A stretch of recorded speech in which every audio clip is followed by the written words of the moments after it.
A United States Army Network Enterprise Technology Command, or NETCOM soldier, was promoted to Brigadier General at a ceremony in the Greeley Hall Auditorium on Fort Huachuca.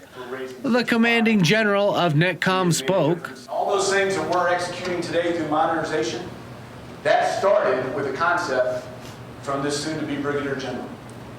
And now he's here helping us execute it at speed and take something from PowerPoint and truly transform the networks inside the Department of Defense. Strategic, operational, tactical. We're talking about the absolute complete package. And then Colonel David Isakson was promoted to Brigadier General. General Isakson then made remarks. We are humbled by this opportunity. We know what it means. It's not lost on us, the expectation, but it's very humbling to have this opportunity to continue to march. I love the Army, and this is what I've chosen to do with my adult life, and to have the opportunity to continue is frankly thrilling, and it's very humbling to have this opportunity. Prior to his current assignment, General Isakson served on the Joint Staff J6 in Washington, D.C. In other news, a ceremony was held to induct 4 U.S. Army non-commissioned officers into the Sergeant Audie Murphy Club. Sergeant First Class Demario Habersham from the 344th Military Intelligence, or MI Battalion, was the first inductee. Sergeant First Class Jessica Stafford Moore from the 111th MI Brigade was next. Then Staff Sergeant Richard Gott from the 309th Military Intelligence Battalion joined the organization. And Staff Sergeant Sarah Mockler, also from the 344th MI Battalion, was inducted into the club. The Sergeant Audie Murphy Club was created to develop, inspire, and motivate the best leaders possible in the U.S. Army. Audie Murphy is the most decorated soldier in American history.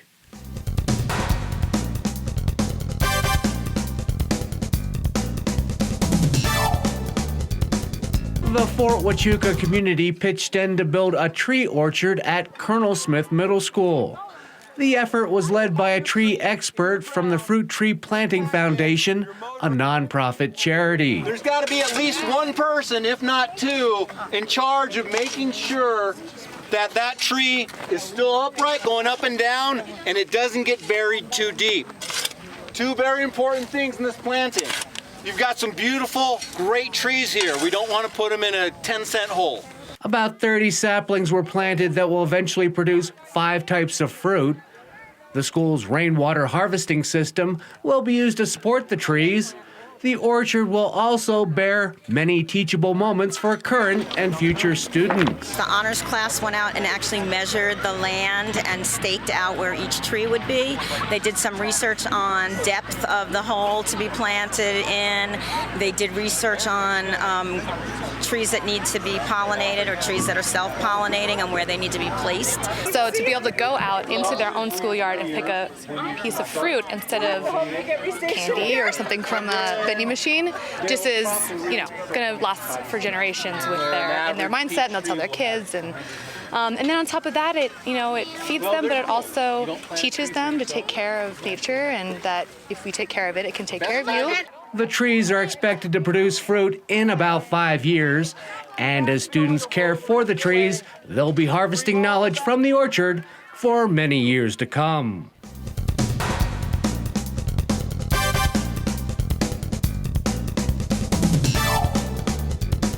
Fort Huachuca honored its top performers at the Installation Awards Banquet at the Thunder Mountain Activity Center. The commanding general of the U.S. Army Intelligence Center of Excellence and Fort Huachuca was the guest speaker. For those of us that have been in the military for a few days or a few years, or for some of us that are in the twilight of that career, you tend to think about several things as you reflect back on that career. As you get older, it's less about the units, it's less about the deployments, it's less about the dates, but something that always remains are the people that you served with, the people that you interacted with, the people that had an impact on your life as you grew up in the military. And those are the kind of people that we're going to talk about tonight. The awardees were then honored as Anthony Black from the Communications Security Logistics Activity was recognized as the Civilian of the Year. Staff Sergeant Ismael Barrera is the Marine of the Year. The Sailor of the Year is Information Systems Technician Mario Sherry. The Fort Huachuca Soldier of the Year is Specialist Houston Huffstetler from Headquarters and Headquarters Company, United States Army Intelligence Center of Excellence. And the Non-Commissioned Officer of the Year is Staff Sergeant Namir DeMarco from the Non-Commissioned Officer Academy. The honorees received a variety of awards and gifts from officials and donors both on and off the installation. In other news, soldiers from Fort Huachuca's 40th Expeditionary Signal Battalion recently deployed to the Joint Readiness Training Center at Fort Polk, Louisiana. The Thunderbird soldiers took part in a confirmation exercise to test their abilities to communicate and support a variety of agencies during national emergencies. Been in command since June, so this is really my first big mission. And it's just, it's just an honor to deploy the two of my companies and my entire headquarters out for this mission. The soldiers returned to Fort Huachuca and Libby Army Airfield on chartered aircraft. The second group of signal soldiers arrived back at Fort Huachuca from Louisiana in late March. The unit now stands ready to provide communications during national emergencies that take place in the United States.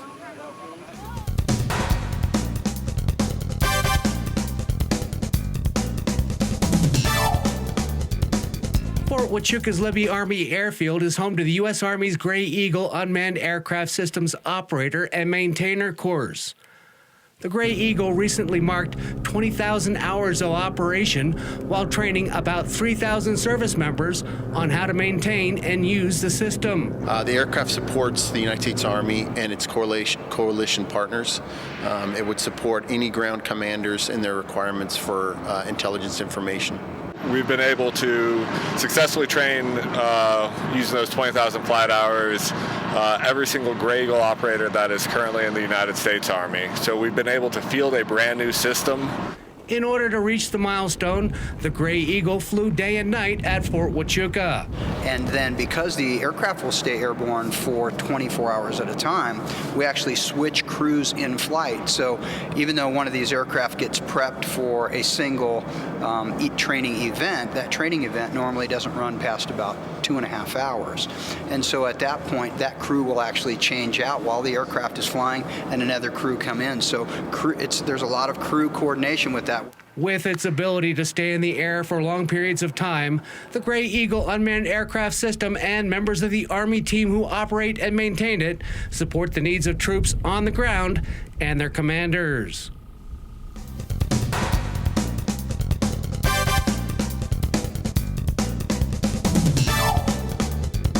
The 25th Secretary of Defense, the Honorable Ash Carter, paid a visit to Fort Huachuca. Secretary Carter was familiarized with Fort Huachuca's missions. He then met with members of the community at a town hall where he was asked about the importance of language skills. Dominating human terrain is one of the Army's future missions. And you can't dominate human terrain unless you know human terrain. And that means we need people in general, it's not just language skills, it's other kinds of skills that are, by their nature, regionally aligned and require some real depth and time to acquire. Secretary Carter then met with members of the press where he addressed a question about the future of Fort Huachuca. If you look at Huachuca's specialties of ISR and intelligence and cyber, those are clearly a part of the joint military future. And this is one of the parts of our, not only the Army's effort, but the joint effort. If you look at the environment here, the range opportunities, particularly the electromagnetic spectrum, the wonderful support of the local community, the proximity to other ranges where we can do training that combines manned and unmanned platforms. There's so much going on here that is so clearly of long-term necessity for the Department of Defense. And that's a very important installation. That's why I came here in the first place. Secretary Carter is en route to Singapore, where he'll deliver a keynote address at the Asia Security Summit.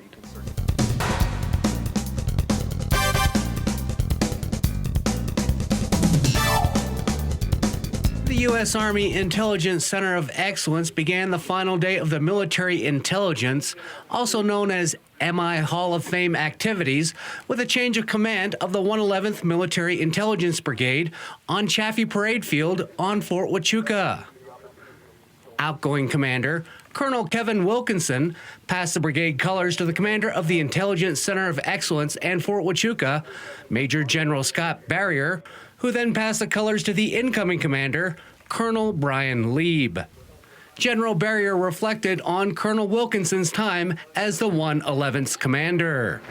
Through leadership and effective classroom and field training, Colonel Kevin Wilkinson's team vigorously prepared MI soldiers to critically think, analyze, and fill intelligence gaps while simultaneously grooming them to be physically, mentally, and spiritually ready to engage the enemies of the United States and win.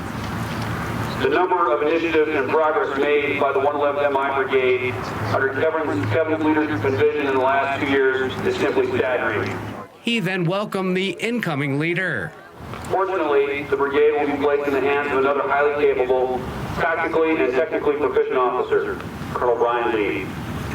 A highly experienced intelligence leader with multiple command and S2 positions. Brian comes to us from his previous assignment as the Army DG liaison to the Massachusetts Institute of Technology. He also served as the MI enlisted branch chief, so he is well versed in the career path of development of our MI soldiers. He is ready and equipped to continue the 111th's great tradition of excellence in MI training and leader development.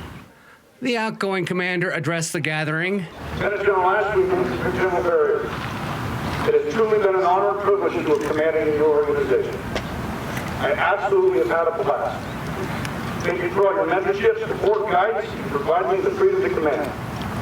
You've all remained by my side and provided sound advice, both personally and professionally. You're absolutely the most level-headed leaders that I've ever worked for in 26 years of service. I cannot thank you gentlemen enough. And Colonel Lieb made remarks. I look forward to the opportunities that lie ahead. Challenge each other and maybe be better every day, whether that be on the PT field, in the classroom, or out in the field. Thank you very much. Mission first.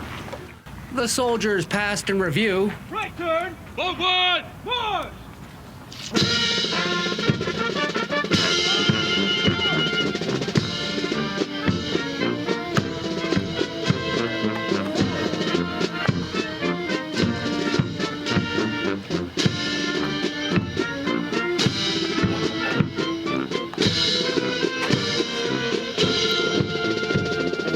And B Troop, 4th U.S. Cavalry Regiment Memorial, wrapped up the ceremony with a pistol charge across the parade field.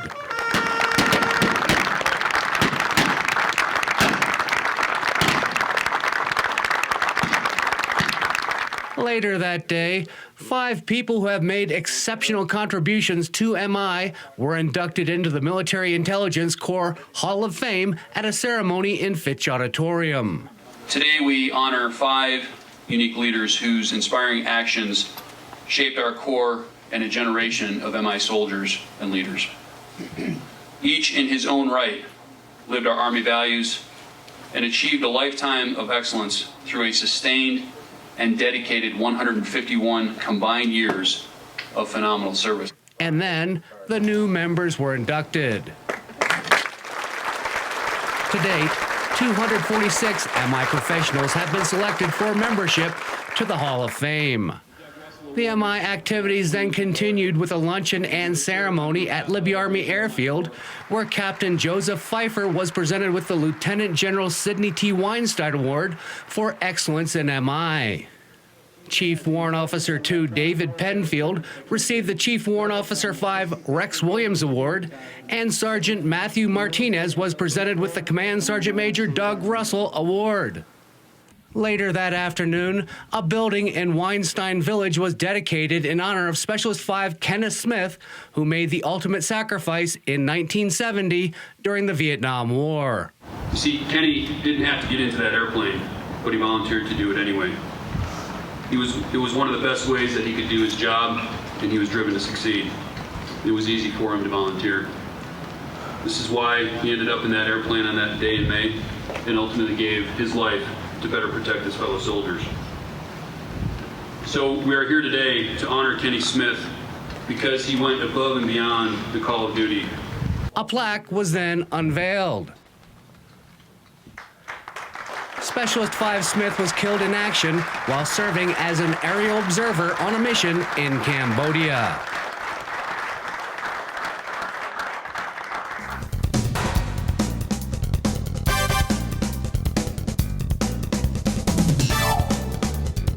Sergeant Ger Lau is assigned to the United States Marine Corps detachment at Fort Huachuca, Arizona. The native of Sacramento, California, is an instructor at the Unmanned Aircraft Systems Maintainer course. In early 2015, Sergeant Lau was a member of a Marine Unmanned Aerial Vehicle Squadron at 29 Palms, California.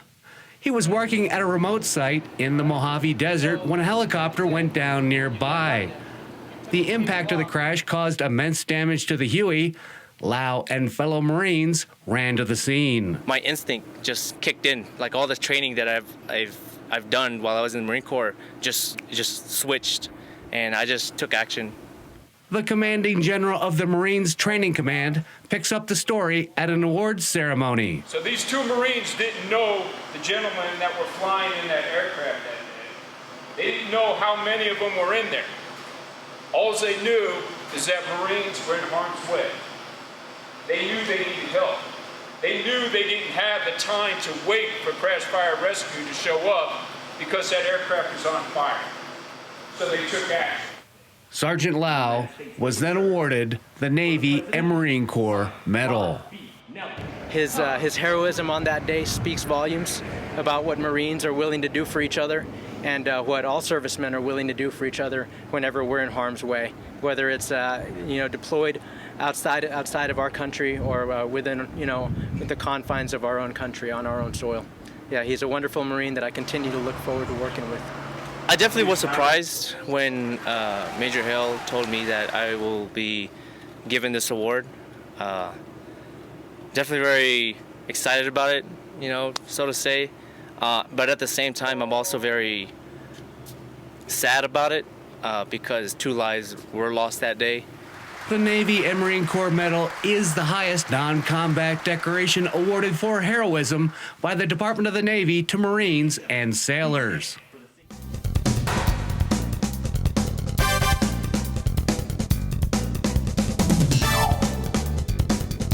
Command of the U.S. Army Network Enterprise Technology Command changed at a ceremony at Greeley Hall on Fort Huachuca. The outgoing commanding general, Major General John Morrison, passed the command's colors to the commander of U.S. Army Cyber Command and 2nd Army, Lieutenant General Edward Cardone, who then passed the colors to the incoming commanding general, Major General John Baker. General Cardone then reflected on General Morrison's time in command. John has been my right-hand man for 3 years now, 1st and 7th Civil Command in NetCom. More than that, he drove change.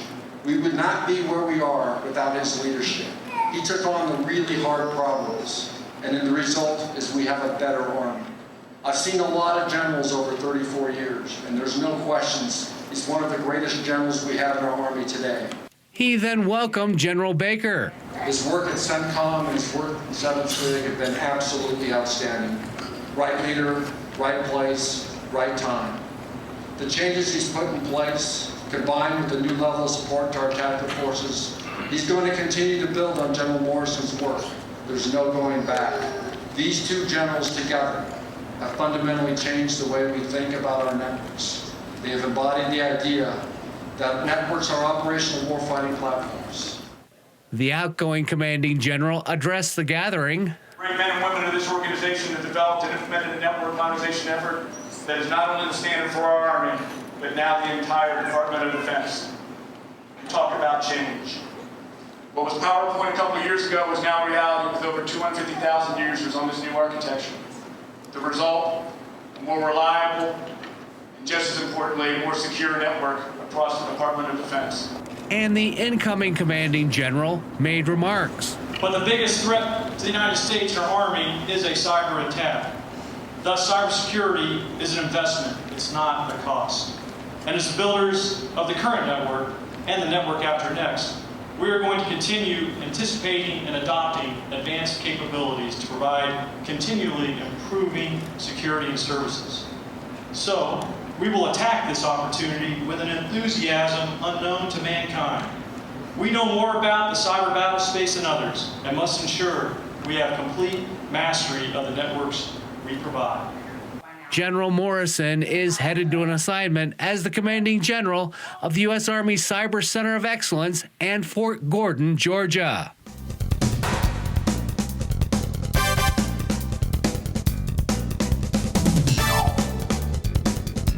Community Center has moved and there's a name change.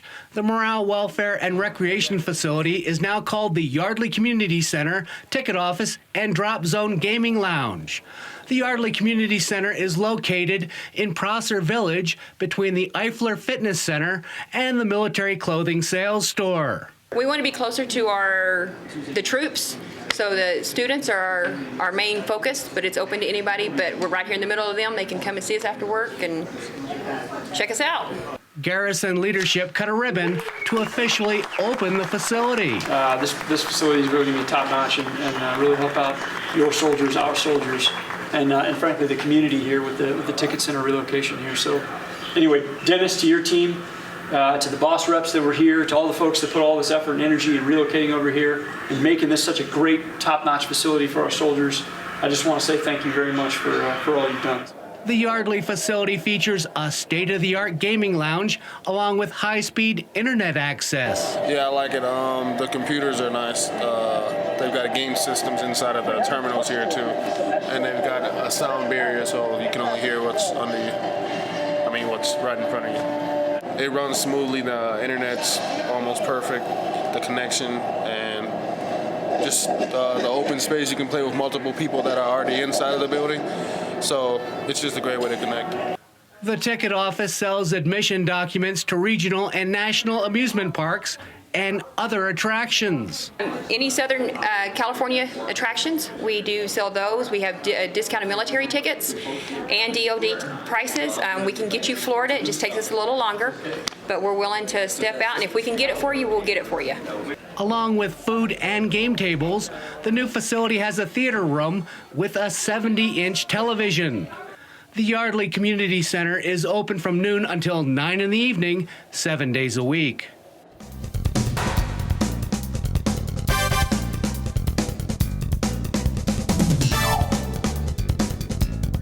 Today my students are presenting about Johnny Appleseed Day.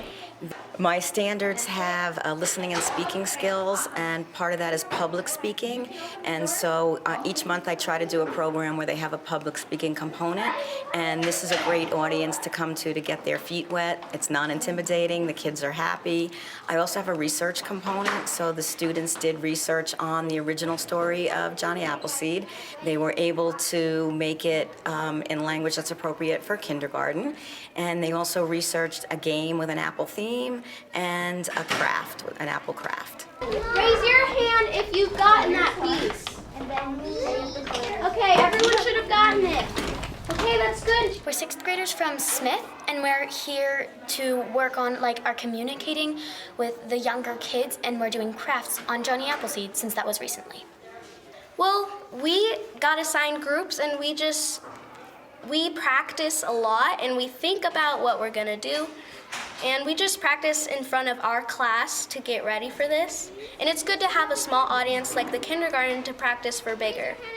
This was an honors class, and they are held to a little bit of a higher standard. Their work is a little more in-depth, so they're doing some things that are a little bit out of the box, a little more logic and critical thinking skills go into this. Hopefully, somebody will see that teaching is a great career to go into, and maybe this will inspire somebody to become a teacher.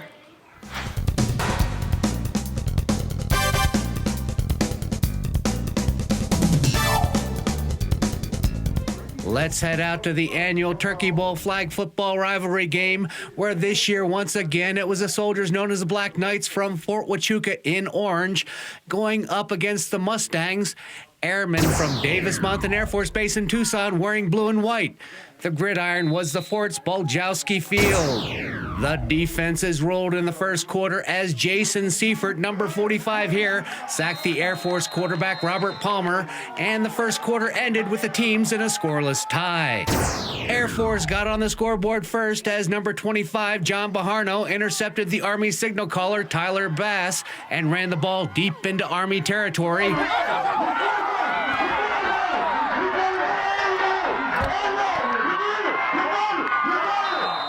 Air Force then punched the ball in with this run by Robert Palmer. The extra point was good, and Air Force had a 7-0 lead. Army then marched down the field, and quarterback Tyler Bass connected with Isaiah James here. The extra point was no good, and the teams went into the locker room with Air Force leading 7-6. And during the halftime festivities, the Fort Huachuca Army 10-miler team was honored, and then the unit responsible for donating the most food to the chaplain's locker was announced. I just want to give a hearty thank you to all who participated in the food drive.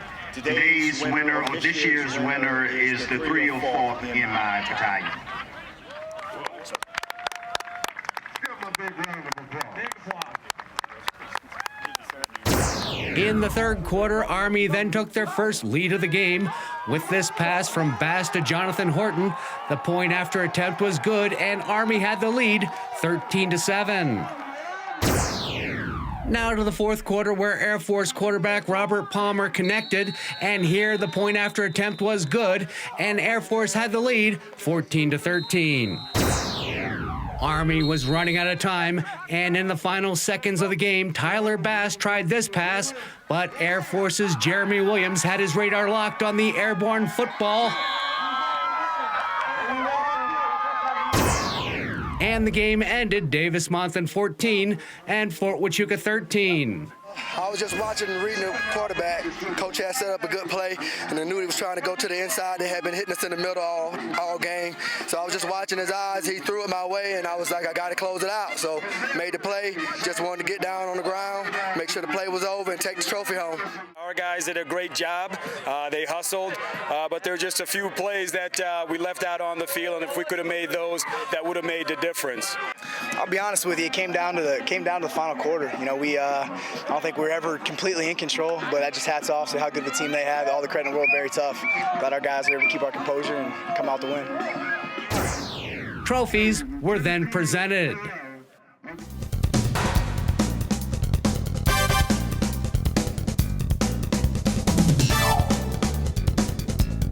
Merry Christmas, Happy Holidays, and welcome to the 2016 Fort Huachuca Christmas Tree Lighting Ceremony. It is the season, and it is a great season, and it is the time of year to be reminded of those great blessings and fortunes. And if you saw that sunset tonight, it is a great reminder of all we have to be thankful for, the place we're in, the people we're with, the mission and the purpose that we serve. Merry Christmas to you, and have a very happy holidays. And in this holiday season, so joyous that we can spend time together. Think about those families that don't have their loved ones here this season that are deployed. Soldiers, sailors, airmen, Marines, in harm's way, on point, on patrol, on watch, in places like Iraq and Afghanistan, and Africa, and Asia, other places around the world. They're away from their families, so I would ask you to keep them in your thoughts and prayers as we go forward this evening. 3, 2, 1, here we go! There it is! Merry Christmas, everybody. Happy holidays. It feels good. It's cold. It feels Christmassy, and it's fun in the holiday spirit.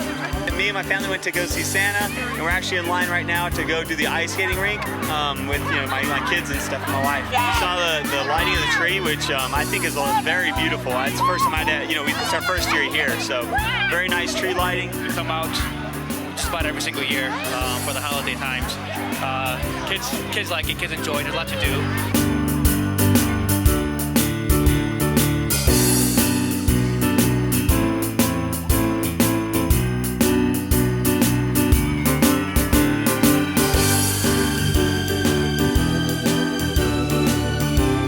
Brought the kids out to have a good time. Meet Santa. Go ice skating. Go ice skating.